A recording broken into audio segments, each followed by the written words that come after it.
Binabantayang super bagyo na si Bobby na kasalukuyan na ngayong nakalagpas na o nakalayo na sa isla ng Northern Mariana Islands.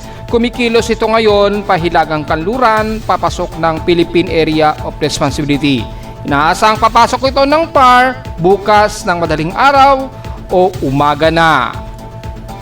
Bagong low pressure area na mataan din sa North Marshall Islands na binabanggit natin nung nakaraang araw pa, pero ngayon ay maliit pa ang tsansa na maging isang aktibong low pressure area. Pero posible itong mag-enhance base na rin sa mga unang empirical forecast noong isang araw. Pagkamat tsansa na maglandfall sa Pilipinas o sa malaking kalupaan ng Pilipinas si Pre-Inday, inaasahan naman na magpapa-enhance pa rin sa ating habagat na kailangang paghandaan na po ngayong araw pa lang sa katimugan ng Visayas at Mindanao na kung saan unang makakaranas ng enhanced habagat impact.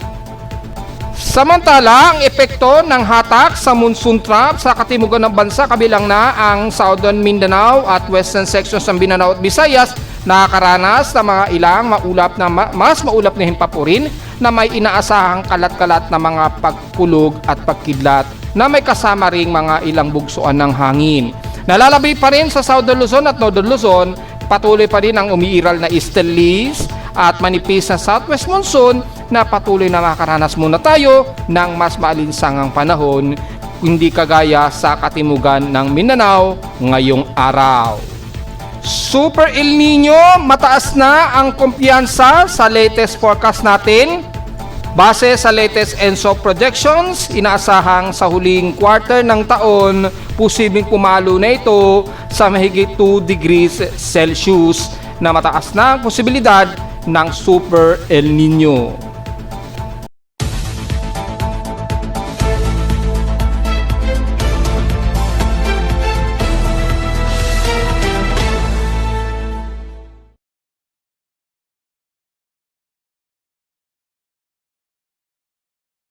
Hello, good morning mga folks. Welcome po muli sa ating Daily Weather Bulletin at Analysis para sa araw ng Martes, July 7, 2026. Ang oras sa ating Boss 5 may umaga ay alas 11:26 na umaga.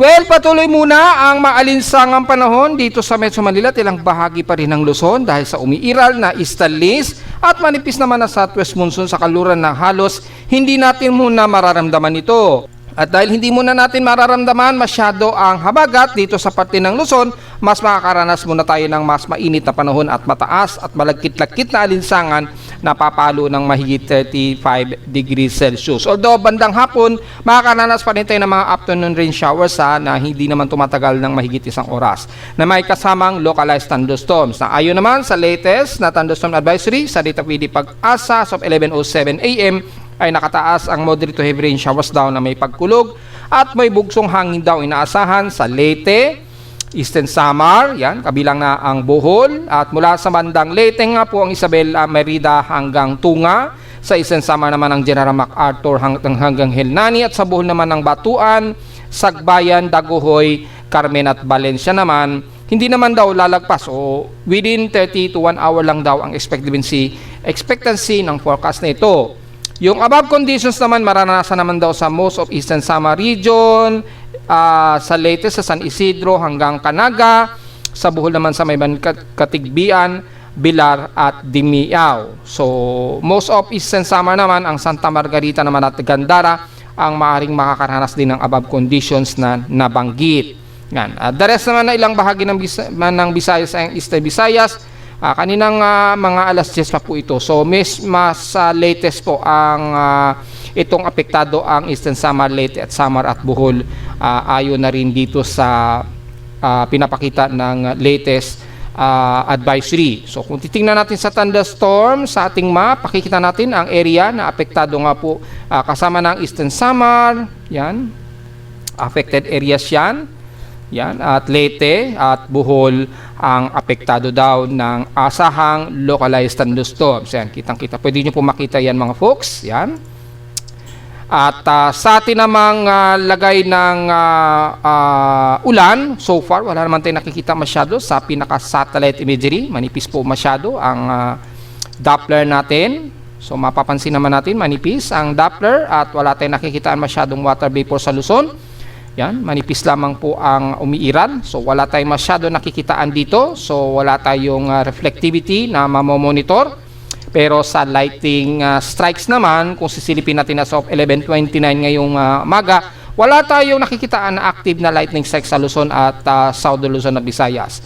Dito sa may bandang Mindanao, medyo dahil may umiiral nga po na extension ng monsoon trough. Ayan, unti-unti nararamdaman po yung monsoon trough sa may bandang Southern Mindanao na kung saan nakakaranas sila ngayon ng mga pagkulog at pagkidlat dyan at may mga kalatang pag-ulan. Magdala na ng payong mga folks at time goes by po habang lumalapit po yung sentro nitong si Super Bagyo Bobby. Ay inasa na natin unti-unting mapapa-enhance na po yung southwest monsoon dito sa Katimugan, lalo na sa bandang Mindanao. Unti-unti na ninyo mararamdaman ang impact ng monsoon trough hanggang sa ito'y ganap na enhance sa bagat na po na masahatak kasama na rin sa may bandang Borneo at Brunei ang mga kaulapan dyan na mahahatak po ng bagyo ha.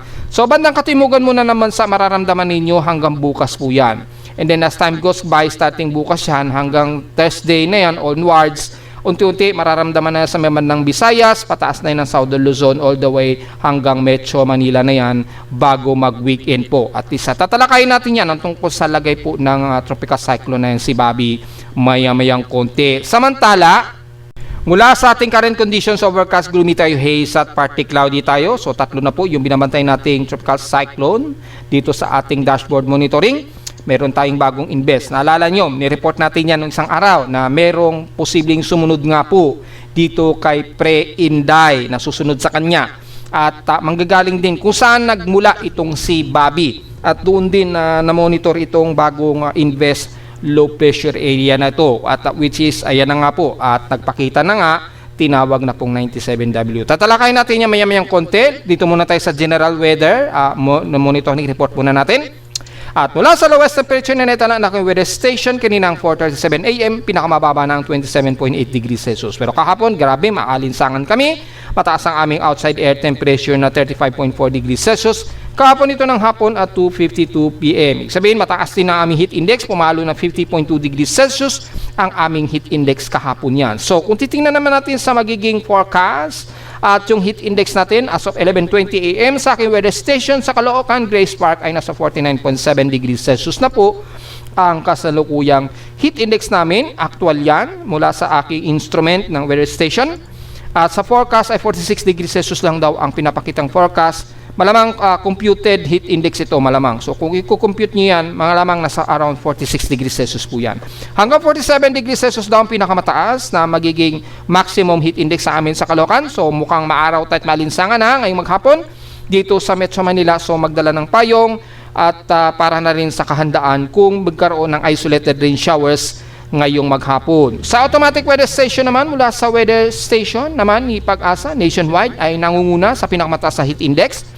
Ang bahagi pa rin ng Romblon, hindi natin alam kung sira yung Romblon mukhang hindi na nagbabago. Anyways, kung sira man yan, ay ang Dayat Camarines Norte naman ang nangunguna sa may pinakamataas at 48 degrees Celsius ang pinakamataas na heat index niyan. Yan po yung kasalukuyang latest ng heat index mula sa automatic weather stations ni Pag-asa.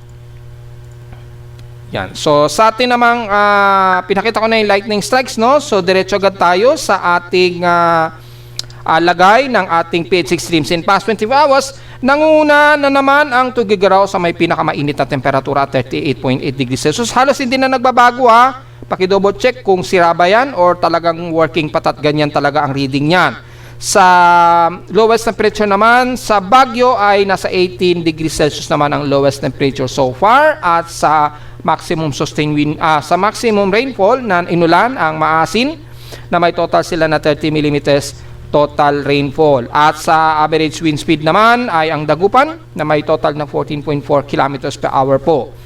At dito naman sa amin sa Caloocan mababa at 7.1 kilometers per hour lamang po. So mataas sa kanila. At kahapon ay inulan kami ng 3 mm total rainfall. So sa loob ng 7 araw, meron na kaming 55.8 mm total rainfall. Pero sa total rainfall ng July sa amin sa Caloocan, nasa 20.1 mm lamang o palamang ang aming total rainfall. Mataas pang average rainfall namin ng July, supposed to be 1,021 0.4 mm. Tingnan natin kapag pumasok po itong si Pre-Inday, malalaman po natin.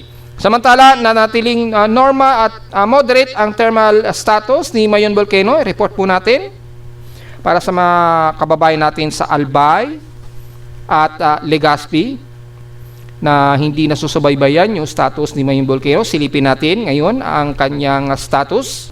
Yan, mula sa pinaka latest na report ngayong araw mula kay PBOX, courtesy po kay PBOX, ay makita po nakataas pa rin ang lava effusion ng tatlong area na ito mula sa Mirisi at Bonga. May 14 volcanic earthquakes tayo na may 1 volcanic tremors, tumagal ng 1 minuto, 167 rockfall events, and 1 pyroclastic density current signals, which is pinost din natin yan kanina sa ating written daily report. Makikita nyo rin po dyan yung ating report. So patuloy ang inflation pero patuloy pa rin ang unrest ni Mayon Volcano. So far wala namang bago sa kanya sa ngayon. At moderate thermal anomaly tayo kay Mayon at meron na itong 11 megawatts na radiated power o variable radiated power, yung VRP. Ibig sabihin ng VRP, variable radiated power. Yun yung nararadiate mula sa pinakabunganga ng mga bulkan na natetrace ng satellite ng CMS NOAA or ng Miroba. So yan po yung monitoring nila. So moderate po, patuloy ang moderate anomaly kay Mayon Volcano.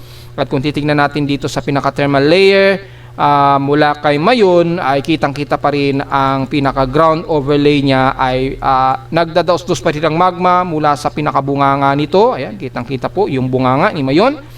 Yan, pasat-tais yung daos-dos niya.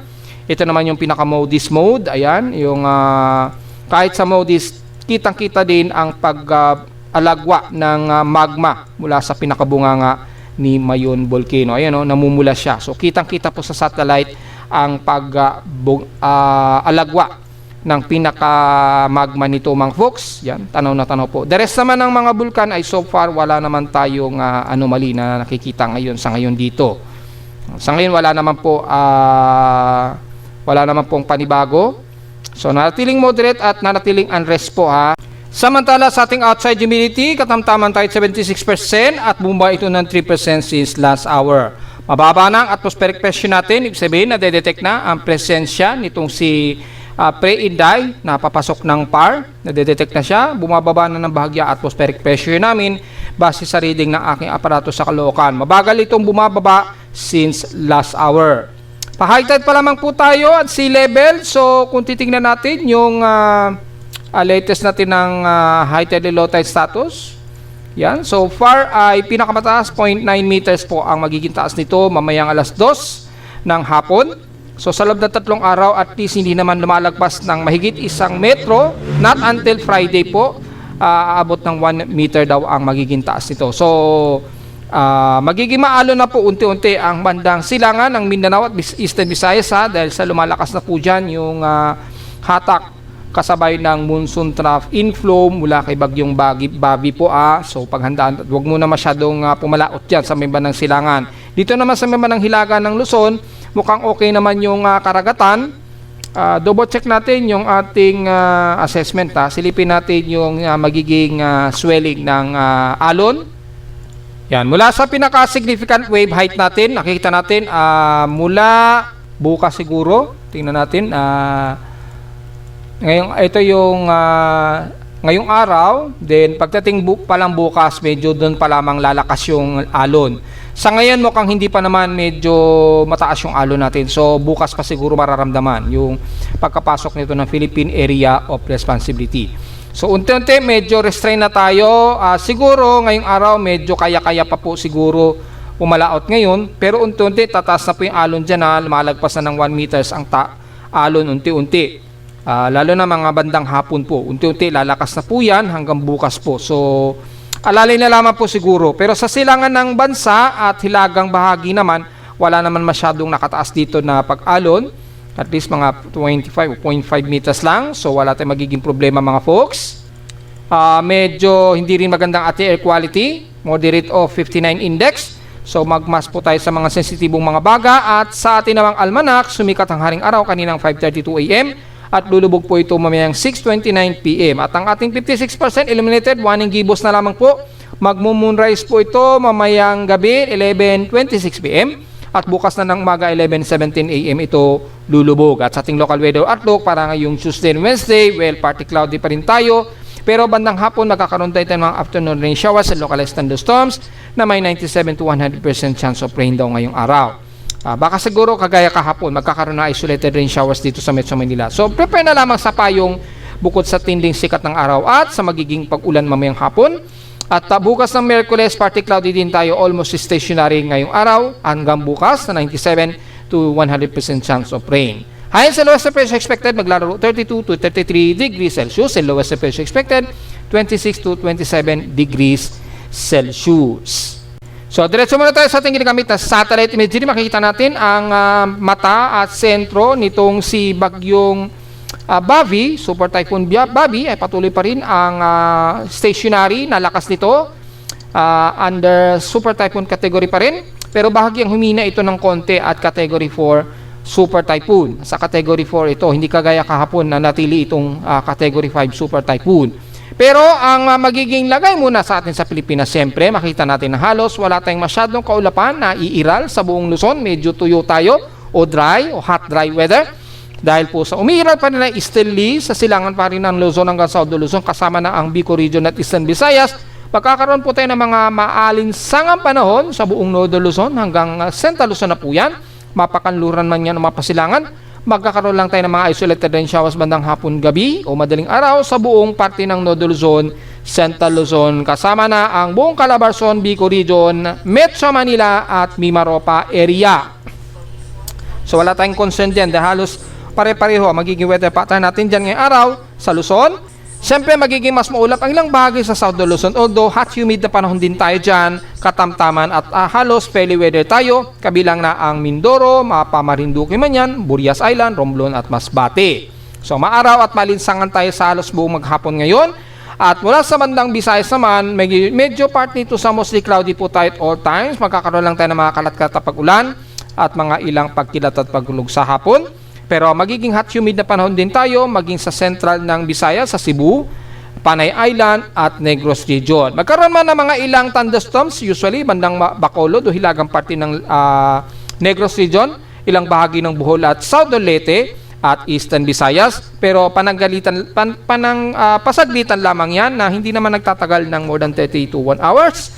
At mga madalas light to moderate rain showers lang ang asahan sa buong Kabisayaan sa ngayon. At sa Mindanao naman, magiging maulap ang Northern Mindanao, Caraga area o Surigao Region.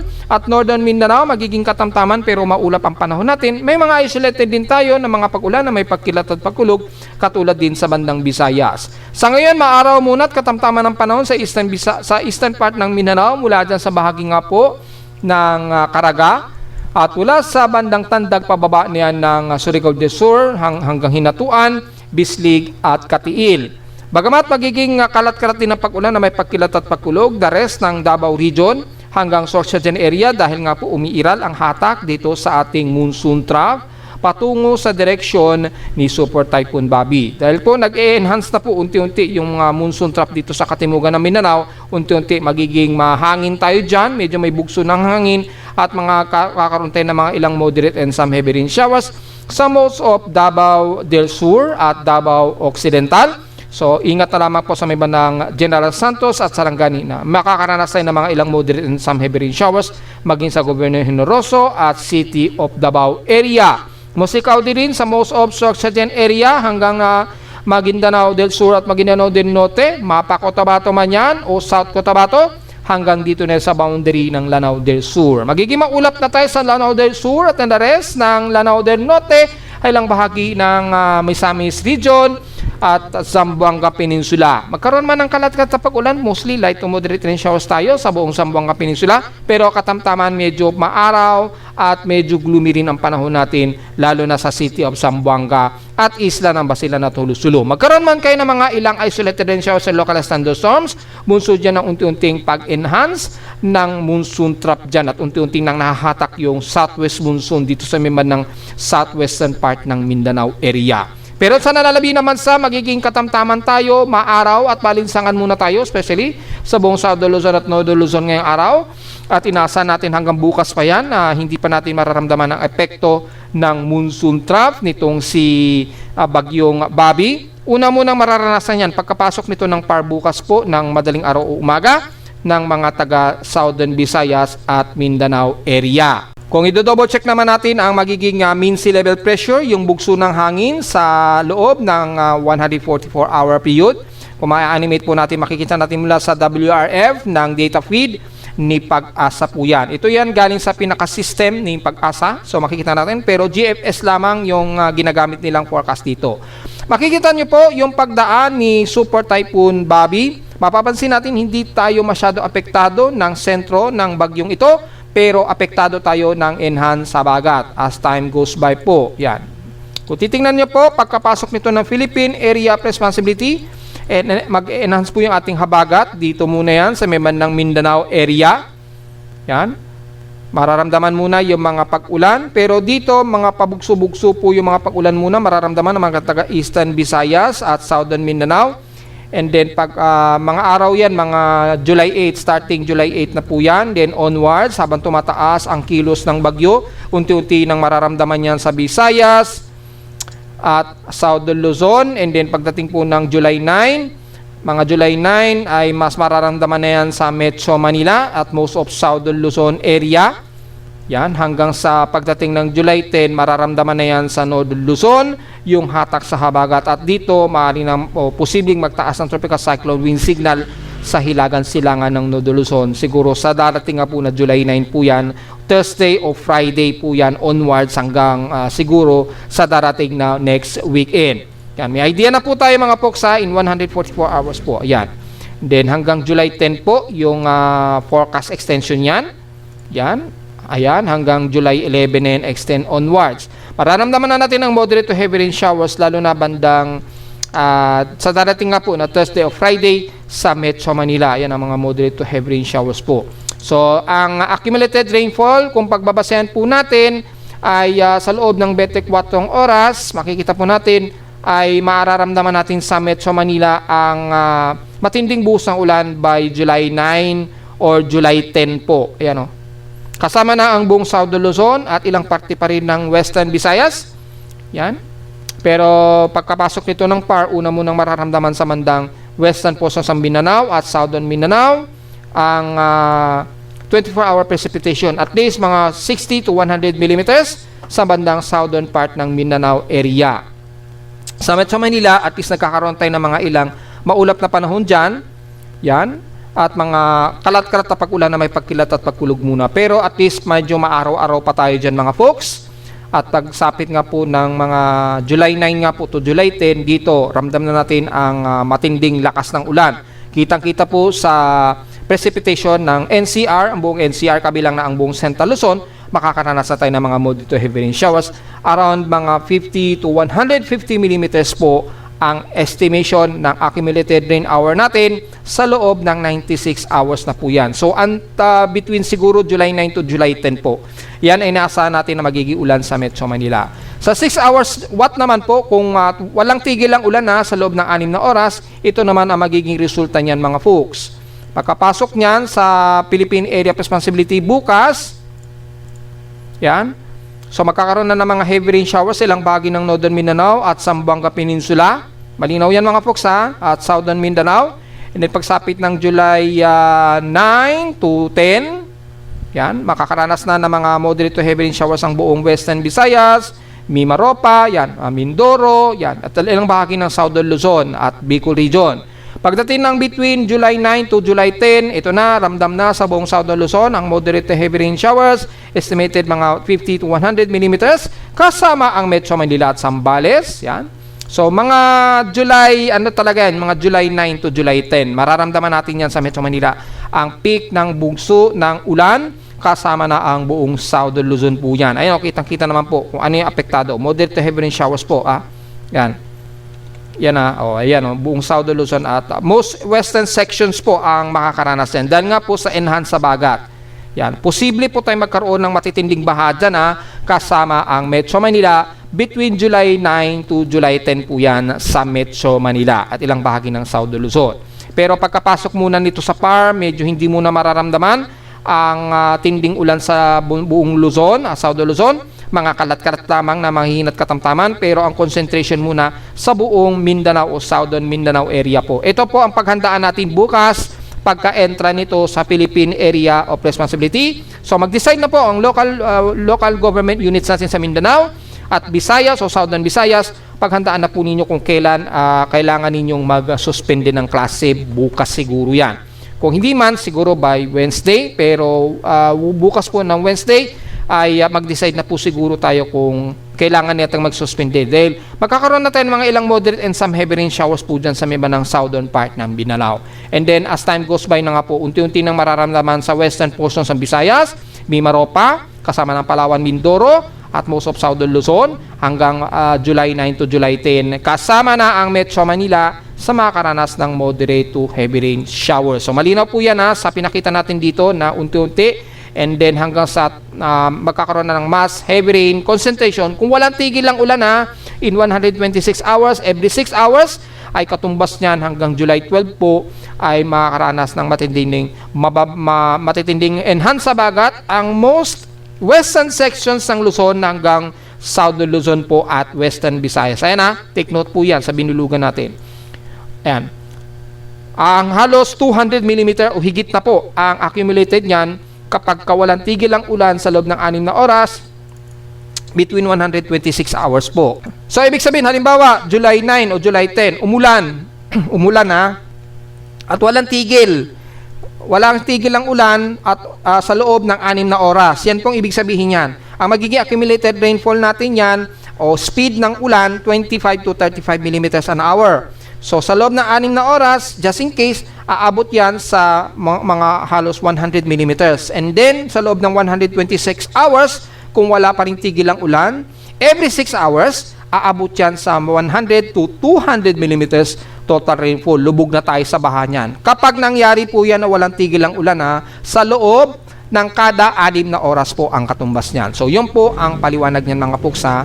Hopefully ay tumila-tila ang ulan or hindi magtuloy-tuloy yung magdamagan ng ulan natin. Kapag naging magdamagan ng ulan natin, aabutin talaga tayo ng mahigit 200 mm ang ulan kasama sa buong Southern Luzon, Metro Manila at western portions ng Northern Luzon area yan.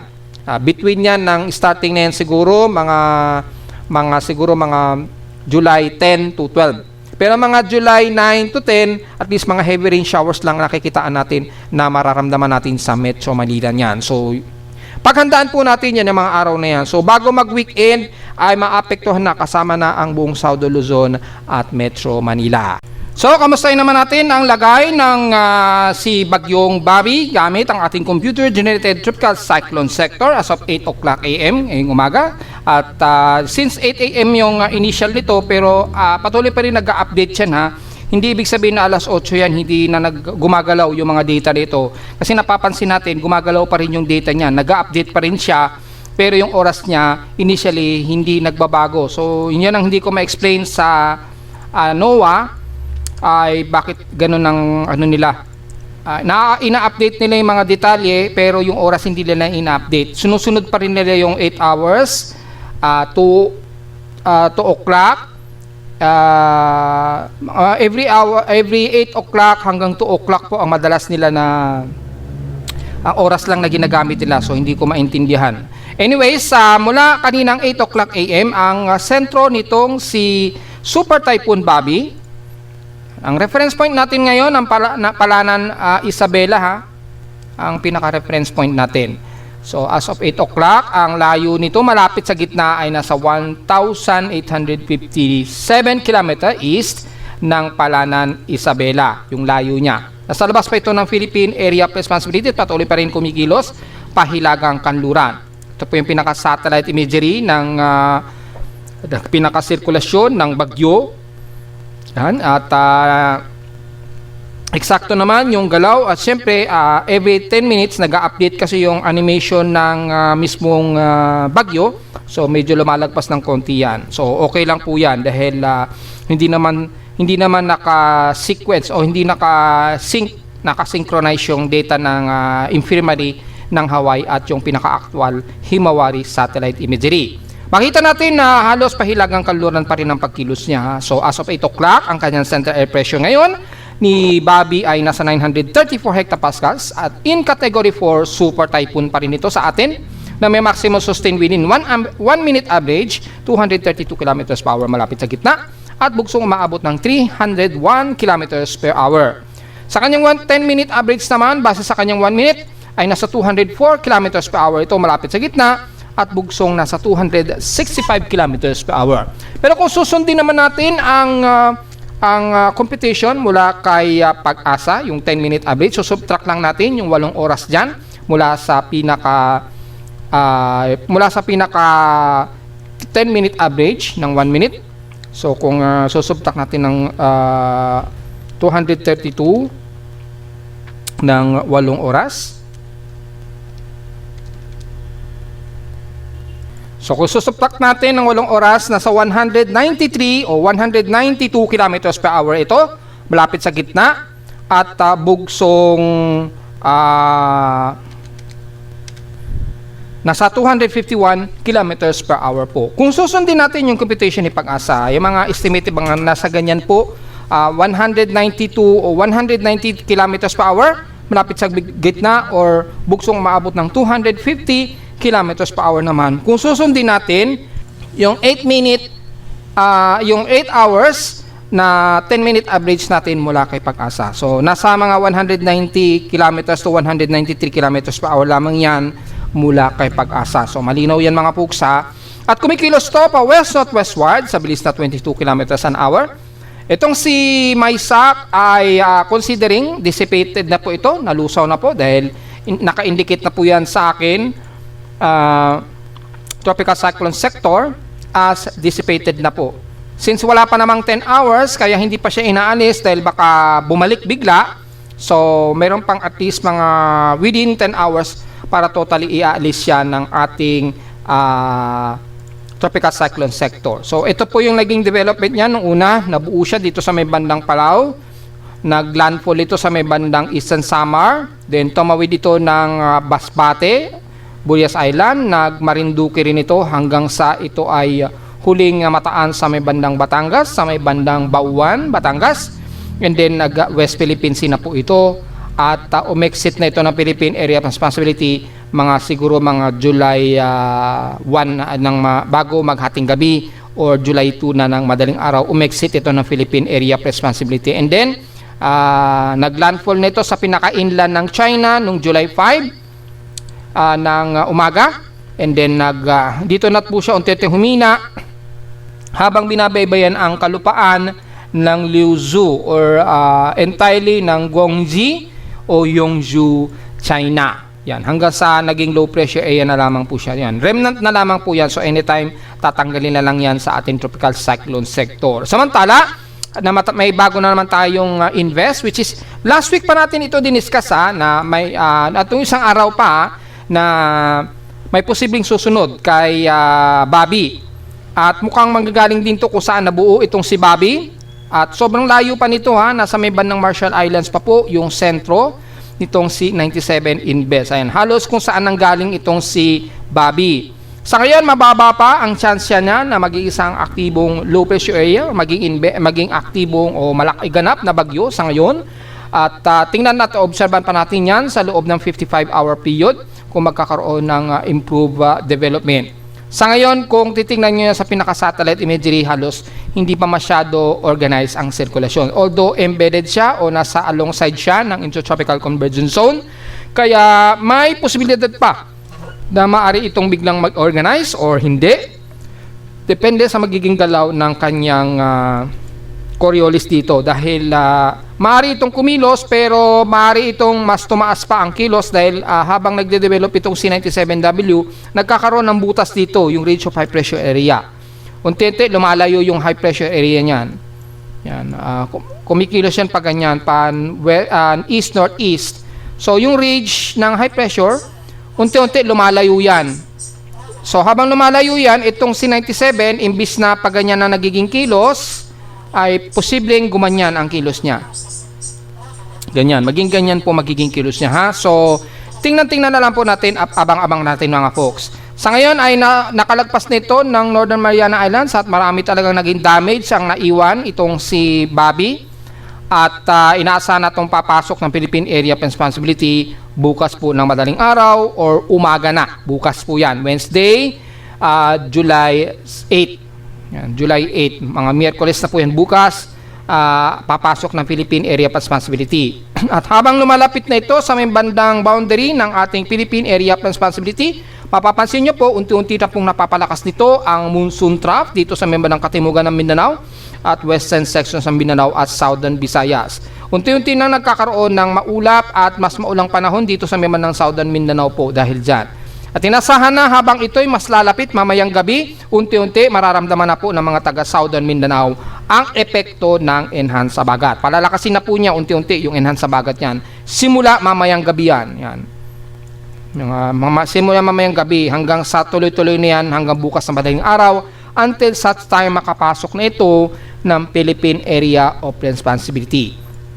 Expected ang moderate to heavy rains at again sa bandang Agdao maghanda-handa po. Asahan na naman magiging baha na naman dyan sa may bandang Davao City na kung saan dyan mababagsak lahat ang tubig ulan mula sa kabundukan dito sa itaas po ng Davao del Norte po. Yan, yung kabundukan na yan, lahat ng maiipon na tubig ulan ay maiipon yan dito sa may bandang sa may ilog dyan hanggang dito sa may bandang Laubugan River. Yan, hanggang sa maiipon dyan. So sa may bandang Lipodos River. Yan, maiipon dyan po. Kaya dyan sa bandang Agdao ay hindi maiwasan, talagang babahain dyan dahil dyan po babagsak lahat. Yan. At minsan hindi nakakayanan ng flood control dyan. Although napakatibay at maganda yung flood control dyan, umaapaw pa rin dahil grabe po talaga naiipon yung tubig ulan dyan sa mababang lugar sa Agdao. So asahan natin na mula siguro mamayang gabi, bukas sa madaling araw, unti-unti na yung mararamdaman yung enhanced sabagat dyan sa bahagi po ng Mindanao muna. Una munang mararamdaman ng mga taga Mindanao at Southern Visayas ang enhanced sabagat simula bukas ng madaling araw po yan. Dahil mabilis po ang pagkilos niya, 22 km/h. So inasa na natin mamayang gabi, bukas na madaling araw, malamang nasa loob na yan ng ating Philippine Area of Responsibility. Paghandaan po ang matitinding ulan sa bandang Mindanao, ready po sa magiging enhanced sabagat. Kayo po muna, kasama na ang buong Zamboanga Peninsula niya na, simula mamaya hanggang bukas yan ng madaling araw, unti-unti nyo yung mararamdaman ang bagsik ng enhanced sabagat. So, kung makakapag-suspend na tayo ng klase siguro, desisyonan na po ng local government units natin sa Mindanao, ikonsulta nyo na po kay Pag-asa kung kailangan ba kayong mag-suspend ng klase niyan. Dahil wala mang epekto o hindi man ito maglalandfall sa malaking kalupaan ng bansa, itong si Preinday, ang magiging problema lang talaga natin sa kanya, yung enhanced sabagat lamang talaga. Wala na pong iba. Yung enhanced sabagat lang talaga ang magiging problema natin yan sa buong bansa. Then until weekend po yan, tuloy-tuloy na po yan mga folks. At mula naman sa ating tropical cyclone track combination, makita natin halos pare-pareho na po sila ng forecast track ng 4 na official weather agencies mula kay Japan Meteorological Agency, DeepMind AI, JTWC at ni Pag-asa. Yan. Halos pare-pareho na sila ng forecast track, dikit-dikit na po halos pare-pareho na silang 4 na ganun ang magiging forecast track nitong si Bobby. At inaasahan nga natin papasok ito ng Philippine Area of Responsibility bukas nga po daw ng madaling araw. So basta madaling araw po or bandang umaga according dito. Ito yung kay Japan Meteorological Agency. Kay Pag-asa naman ay nandito pa yan mga 8 PM kinagabihan pa. Mamayang gabi malapit na siya dito sa boundary ng PAR. So inaasahan natin bukas siguro na madaling araw o bukas ng umaga ay inaasahang nasa loob na yan ng Philippine Area of Responsibility. Then patuloy itong kikilos na. Then kailan na ito mag-re-recurve ng mas matarik, yung medyo mas northwest ang kilos. Starting yan mga around siguro estimated ahead of time mga July 9 na. Yan, mga July 9 na. Dito na siya kikilos pa halos northwestward. Dito mararamdaman na talaga ng taga Southern Luzon yan starting July 9 or 10. Tuloy-tuloy na po yan. Yan. Kailan ba expected na i-exit daw ito ng PAR? Well, i-exit ito ng PAR kung titingnan natin dito. Mga July 11. Yan. July 11 ng umaga siguro o bandang hapon. Estimated yan ahead of time. Kay Joint Typhoon Weather Center naman, according sa kanila, July 11 din. Mga umaga rin. Yan. So, either umaga o bandang hapon po. Depende sa magiging movement speed niya. So, July 11 na ito exit ng PAR. Pero, talagang magiging mas malaki impact sa may bandang Taiwan at Okinawa Islands, Japan, ang yung sungit nitong si Inday. Yan. Pero walang nakikitaan na mahahawakan o didikit man lang sa anumang isla natin sa extreme node Luzon so far. So, yun lang ang magiging good news natin. Ang bad news lang natin talaga, wala nang iba kundi yung enhanced sa bagat lang talaga mga folks. At wala naman sa mga forecast track. Yan. Ito po kay Japan Meteorological Agency. So, yung systematic, ginawa na natin systematic yung forecast track para halos kapareho kay Japan Meteorological Agency. At makita natin yung yung pinaka storm wind halos hindi naman umaabot sa may bandang Batanes, pero tatamaan dito ang Taiwan talaga pagdating ng mga July 10 o 11. Yan. Hindi naman masyado sa Pilipinas, pero yung outer band ng bagyo ay tatamaan sa may bandang Itbay at Batanes pa rin sa dulo ng Batanes Group of Islands. So, posible dyan magtaas ng tropical cyclone wind signal si Pag-asa. Yan. Kung hindi man sa may bandang Cagayan o halos areas dito ng northeastern part ng Cagayan, magtaas ng tropical cyclone wind signal number. Either siguro signal number 1, si Pag-asa. Well, tingnan na lang natin, si Pag-asa na po magde-decide niyan. Pero yung pinaka-storm wind, so far, hindi naman aabot dito sa malaking kalupaan ng bansa. So, wala tayong magiging problema. Habagat lang talaga magiging problema natin. Ito naman yung forecast track ni Pag-asa. Base dito, papasok ito ng Philippine Air Responsibility bukas. Either madaling araw yan o umaga. Yan, malinaw naman po yan. And then, e-exit ito ng PAR by July 11. So, July 11, mga ano na yun, Sabado. Nitong darating na Sabado. Pero nasa typhoon category pa rin siya. And then dito, malaki ang impact sa Taiwan at Okinawa Islands. Yan, tatamaan talaga sila dyan. Pero sa ibang bahagi ng bansa, wala tayong masyadong magiging problema sa range nitong si Bobby. Pero yung enhanced sa bagat lang talaga ang magiging problema natin. Yan po yung forecast track mula sa Data PD Pag-asa. Ito naman kay Joint Typhoon Weather Center. I-reload natin. Nag-overload na naman yung ating data. Yan. So, ito naman yung forecast track ng Joint Typhoon Weather Center. Makikita natin, halos bandang Batanes lang talaga ang posibleng magtaas ng tropical cyclone wind signal. And then, bandang Taiwan lang talaga mas maapektuhan ng pinaka-inner storm wind. Ayun, yung inner storm wind. At ang pinakamalakas na storm wind, yan, cyclone wind halos ramdam sa Taiwan. So sa Taiwan ang mas matinding ipang diyan sa darating na Sabado. Yan, July 11 ang ine-expect nito na tatama. Yan, July 11 siya. So yan po ang forecast track ng Joint Typhoon Weather Center at makikita natin halos walang magiging significant impact. Ang mangyayari lang talaga yung mahahatak nito sa ating habagat. Yan talaga magiging epekto niyan. At kay DeepMind naman ay ganun din na magiging trajectory niyan. So halos magkakapareho talaga sila ng apat na agencies natin sa ating multiple agencies tropical cyclone track. Ganyan lang talaga magiging kilos niya. So yan po ang magiging significant niyan at yung magiging problema lang talaga natin sa bansa ay yung enhanced sa bagat lamang, which is yun po ang kailangan nating paghandaan simula po bukas. Yan, ng madaling araw. Yan, magsisimula muna yan na maapektuhan ang halos buong Southern Mindanao at Western portions ng Mindanao at ilang parte ng Southern part ng Visayas. Dito sa meba ng Southern Luzon, bukas medyo hindi pa natin masyado mararamdaman yan. Kaya lang, magkakaroon na tayo ng mga medyo accumulated water vapor dyan so mga posibleng mga kalat-kalat na pag-ulan at maulap na panahon ang medyo mararamdaman na natin dyan po habang lumalapit yung pinakasentro ng bagyo. Yan. Since nagkakaroon na rin siya ng ilang eye wall replacement, unti-unti na siya nagkakaroon ng eye wall replacement center dahil halos on the peak na po ang kanyang sustain, na maximum sustain. Hanggang na mukhang yun na po yung pinaka-maximum sustain niya. So nagkakaroon na siya ng eye wall replacement. Then pinipilit niyang mag-recover na mas malakas pa rin o i-sustain niya ang pagiging category 4 super typhoon niya hanggang sa makapasok ito bukas ng Philippine Area of Responsibility. So yung forecast error natin ay okay naman po at halos 100% accurate. Yung forecast and symbol naman natin halos very compact na po, na halos dyan na talaga ang magiging tumbok ng bagyo. So almost ito na po yung magiging forecast track niya talaga. Yan na lumalabas sa forecast track niya. So either pwede pa itong mag-Taiwan or mag-Okinawa Island. Pero malinaw po, mas apektado po ang Taiwan, hindi kagaya sa Pilipinas na yung magiging epekto lang sa atin ay yung habagat, yung enhanced habagat lang.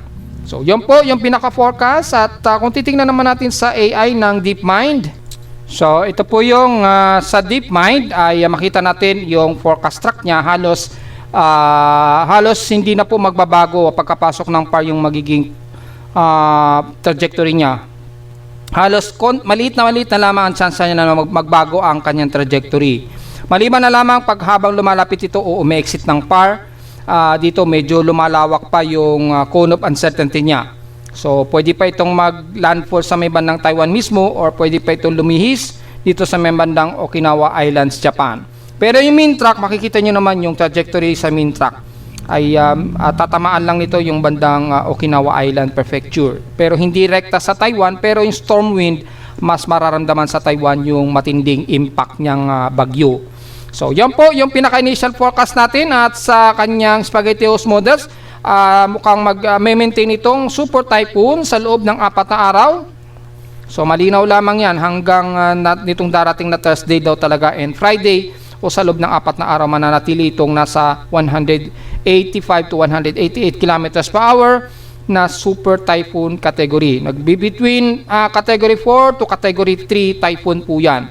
Yan na category. Pero super typhoon pa rin yan sa atin sa Pilipinas. Ito po yung pinaka-floating niya, at ito po yung pinaka-microwave imagery. Ang pinaka-polarized ng microwave imagery, makikita na po natin habang naglandfall ito sa membandang Saipan, and then pagka-exit ito ng Saipan, dito nagkakaroon na ng dahan-dahang yan, nagkakaroon na siya ng peak at nagkakaroon na ng transmission o yung pinaka eye wall replacement. Nagkakaroon na siya ng secondary eye wall, so nagkakaroon na ng eye wall replacement pagka-exit nito ng Guam. Yan, dalawa na po yung eye wall center niya. So nagkakaroon na siya ng salitan na palitan ng eye wall replacement. Yan. Ibig sabihin at sa maximum peak na po yung time na yan nung ito ay umi-exit na ng isla ng Guam o ng Saipan itong si Bobby. Yan. No, nagkaroon na ng eye wall replacement. So kitang-kita po sa pinaka-polarization o microwave imagery kung paano nagkakaroon ng eye wall o secondary eye wall itong bagyo kapag nasa pinaka-max peak na ito ng lakas niya. Yan po yung pinaka-analysis natin ngayon para sa lagay ng bagyo at yung possible nitong C97W. Ngayon naman, yung magiging forecast para kay 97W Invest, just in case po. Tingnan natin dito sa ating Tropical Cyclone Assessment Monitoring kung magkakaroon ba ng further development. Ito po yung Global Spectral Model para kay Inday. And then yung isa naman na susunod dito, mababa ang trajectory niya. Papansin niyo po pagka-exit nga po ni Bobby o ni Inday pagdating ng mga July 11. Yan. Stop natin ha. Yan. Dito exit ito ng mga July 11 nga po. Yan. Siguro gabi o madaling araw, depende po sa movement speed. And then itong isang bagong low pressure area, either C97W, mapapansin natin halos lumalapit na naman ito dito sa membandang parte ng boundary ng Philippine Area of Responsibility. Kaso medyo shallow siya, so tingnan po natin, masyado pang maaga para i-predict natin itong C97 kung tuluyan ba itong magiging ganap na bagyo. Sa ngayon, merong low pressure area nga po na lalapit dyan, either C97W. Tingnan na lang po natin, ito po yung pinaka mean sea level pressure mula kay Bobby at itong bagong low pressure area na tatawid dito ng bandang Guam. Yan pa lamang yung pinaka-initial niya, 1,000 hectopascals pa lamang yung kanyang sirkulasyon. So wala pa tayong kasiguruhan kung ito ay magiging isang ganap na bagyo. At gaya ng ating tropical cyclone strike probability, pataas na po yung kanyang forecast at 60% to 70% ang forecast niya. Dito mas mataas po yung trajectory niya. Lumalabas pa west-northwest din siya pero medyo mas mataas ng konti. Yan. Kapag ganyan, mukhang malabo pumasok ng PAR. Pero hindi muna natin, at kung titingnan natin hanggang July 13, mapapansin po natin na halos shallow low pressure area lang siya pagkatawid ng bandang Guam. And then magkakaroon ng series of Coriolis na naman by July 13, which is mukhang lumalabas dito sa tugma ng forecast between July 15 to July 21 po, na mayroong posibleng susunod na naman na bagyong posibleng mabuo na above 60% ang chance niya. Baka ito na yung lumalabas na ito to. Pero wala pa tayong idea kung yan pakaluran din. Halos nasa Mid-Pacific pa lamang siya yan, o Eastern Pacific. Sobrang layo. Pero malinaw lang, posibleng itong si 97W ay baka mahinang low pressure area lang ito. Or siguro hanggang tropical depression ang ilalakas niya. Well, tingnan pa rin po natin mga folks. Sa ngayon, masyadong long range siya po yung outlook nito sa ngayon. So babantayan natin yan mga folks dahil sa mga computer models ng GFS ay mas mataas yung trajectory ni 97W. Yan o, pagkatawid nito ng bandang Guam, yan, medyo pahilagang kanluran pa rin ang kilos niya, yan. And then magre-recurve ito pataas daw. Yan, kasi medyo nawala yung ridge of high pressure area dito sa mga araw na yan. Kaya medyo makakahilaga ng todo itong C97W. Kay CMWF naman, ito naman ang pinapakita, medyo may tropical wave ding nabubuo, so posible itong C97W magiging possible tropical depression siguro ang aabutin niya. Pero pahilagang kanluran din ito patungo sa bandang Guam, which is ito nga po yung sinasabi natin na posibleng mamamataan natin mula sa southeast of Guam, which is C97W.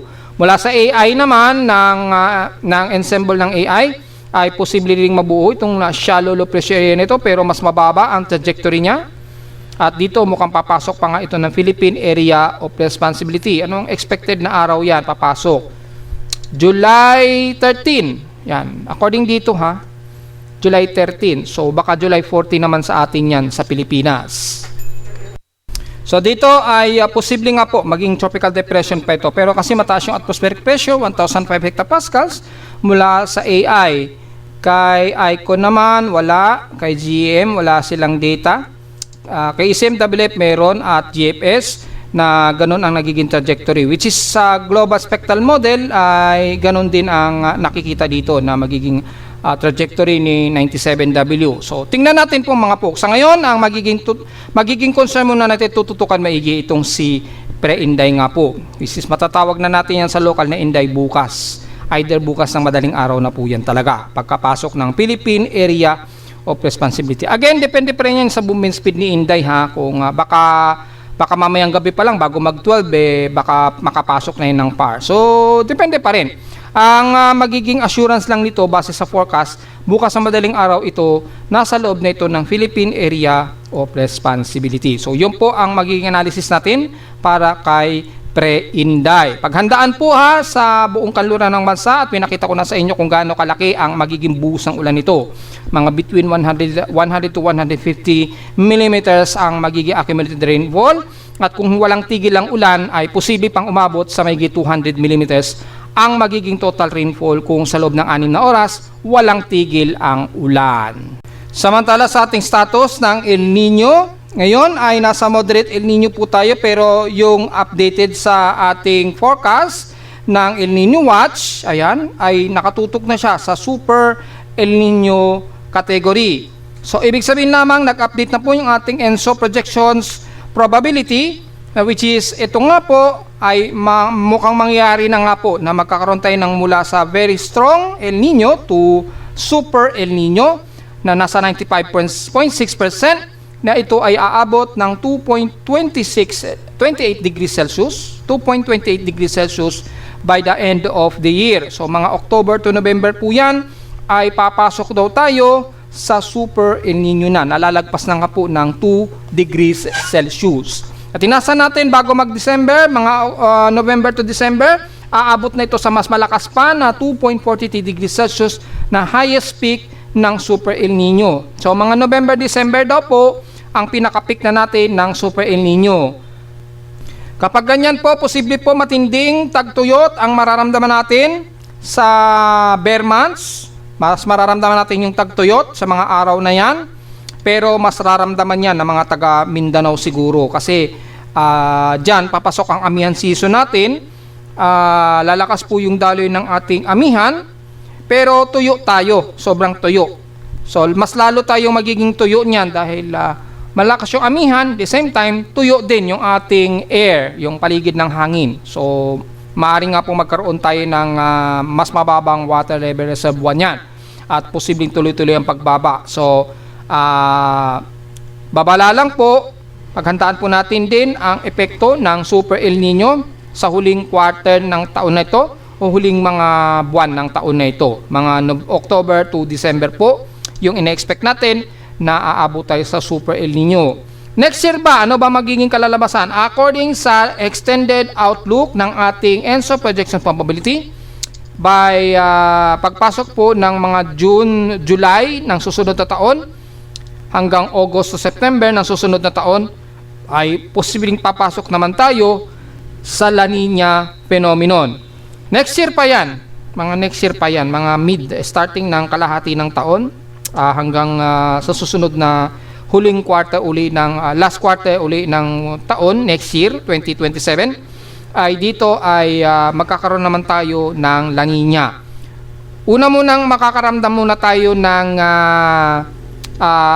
neutral muna starting next year ng March, April hanggang May hanggang August next year.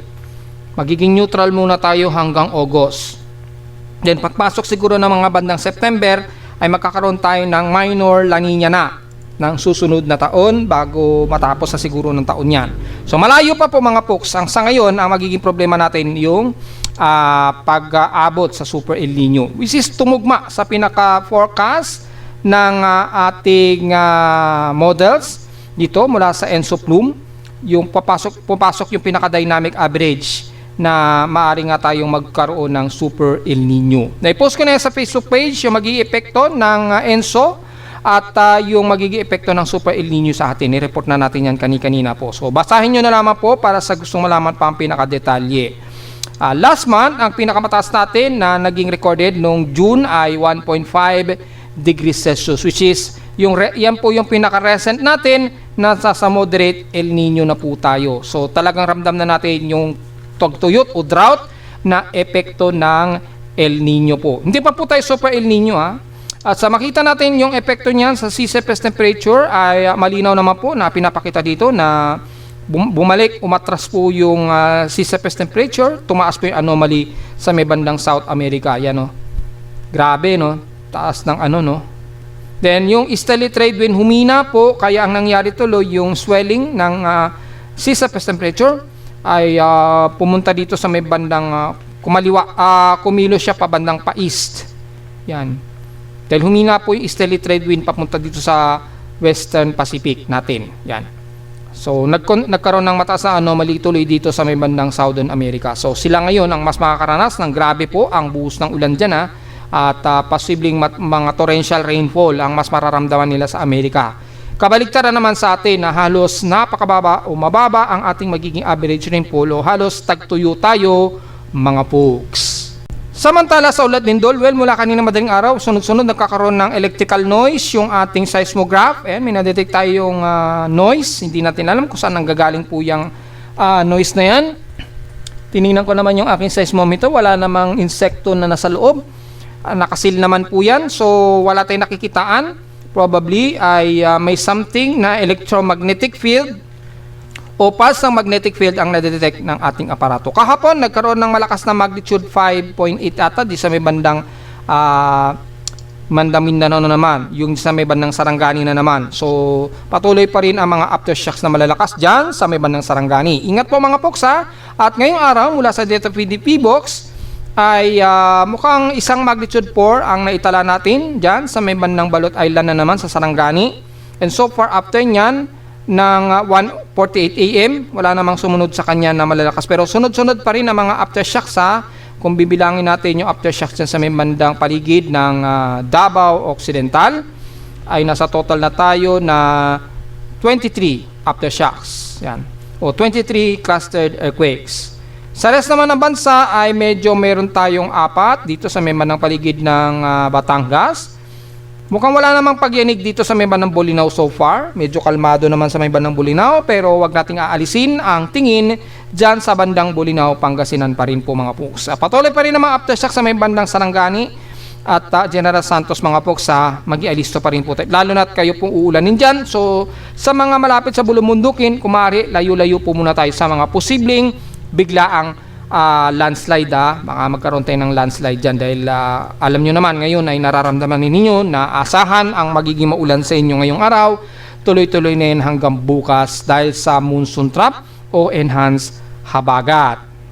So silipin naman natin ng historical earthquake data. Hopefully na separate na po yung month of June and July para mabilang na natin ng tama kung ilan yung bilang natin for the month of July. Tagal mag-load. Nag-overload na naman kasi. So mukhang kailangan na talaga natin i-upgrade siguro yung ating web service. So for the month of July, i-load natin. Marami-rami ito. Mukhang kasama pa rin yung June kasi matagal lang load eh. Dapat mabilis lang ito mag-load. So mukhang hindi pa po nasa-separate ni PBOX yung month of June and July. Hindi pa nila talaga nahihiwalay no. Magkakasama pa rin pa talaga. So hindi pa natin na mahiwalay no. So yun po at pero nasa mahigit 400 na po. Let's say 3,975 ngayong July and then June. Subtract na lang po natin So 3,975 i-subtract natin for the month of June. Ay naman, nagloko na naman, nag-overload na naman. So subtract natin ng 3,304. Ito yung total na lindol last month. So nasa 671 na po yung total earthquakes natin ngayong month of July. So ang dami na kaagad Ang dami na kaagad yung mga lindol ngayong month of July. Pitong araw pa lang tayo. Ibig sabihin nakakaisang linggo pa lamang po tayo. Meron na kaagad more than 600 earthquakes for the month of July. Which is hindi pa natin maano dahil magkakasama pa po yung total earthquakes nung nakarang taon tsaka ngayon Kaya hindi natin muna maiko-conclude ngayon pa. Antayin natin na mahiwalay po muna yung month of June and July. Hindi pa nasa-separate yung PBOX doon sa pinaka-system data nila mga folks. At narito naman nating 3-day weather forecast para sa araw ng Martes, July 7, 2026.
At hanggang dito na lang po ating Daily Weather Bulletin at Analysis para sa araw ng Martes, July 7, 2026. Huwag mong kalimutan na mag-like, share, subscribe po sa ating YouTube channel at visit lamang anytime sa ating website na www.pimoweather.com para sa iba pang detalye na gusto nyo malaman na hindi natin isama ngayong hapon na sa ating report. Expected lang natin na maaraw at malinsangan muna tayo pero magsisimula na ang magiging masama ang panahon dyan sa katimugan ng bansa, especially sa bandang Southern Mindanao at Southern Visayas. So maghanda na po ang lahat. At visit lamang sa ating website sa gustong malaman pa rin pinaka-dynamic events mula sa reading ng ating aparato sa Caloocan at sa data feeds mula sa iba't ibang weather agencies. Maraming salamat po mga folks at magandang araw po sa ating lahat.